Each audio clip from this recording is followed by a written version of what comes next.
Na kerokeria toguchengerari tukeriga igoro y'ebintu birutetane no muri DCC kurwa Assembly ya Masaba North ya County ya Nyamira. Madam Stella Wanyela ni gobona nyarega kubolia abantu kane kibona kwerinda baranda buna chindagera chiri bakolia nabo igone ebintu biri bitetane ngo kwandi tukolia raseri tukeriga ni ganyarre kubolia amenye kura Assembly yo kane kibona bali kwebwatani ya sebintu anemuno bunenchere mu yoko nyara kolenda obocheni bwabo chinga kechi boy Stella ni gamentre kwatebuna bagandre kubwatira na amenye kura Assembly yo na kibuna nkolinda bale bintu bitatanene nabo iganda muno chindagera chiria bakolia maziwa ambayo tunanunua kutoka umuhumu kwamba ikuwe ni maziwa ambayo ni safe. Na how does that milk become safe? It becomes safe by avoiding a lot of hawking, transporting milk in plastic containers, na pia to avoid kukula nyama ambayo haijakaguliwa na public health.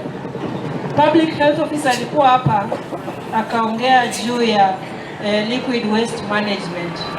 Akasahau kuambia pia what we take in can destroy our bodies.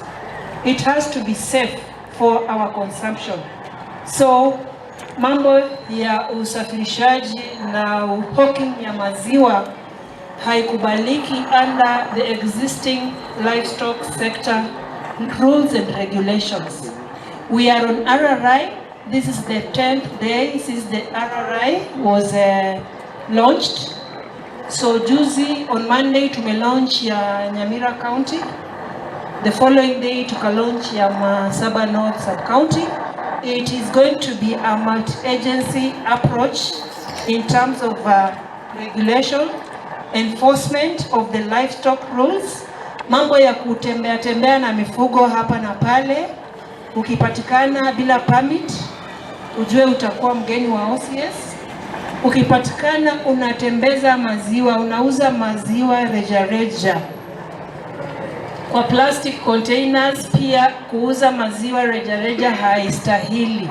You need to be registered to a cooperative society and supply your milk to that cooperative society so that the society can now, which has a permit, will supply the milk to the milk production companies. Kwa hivyo mkituona tunaweka roadblocks, watu wa butcheries jitahadhari, watu wa slaughterhouses, you need to have permits.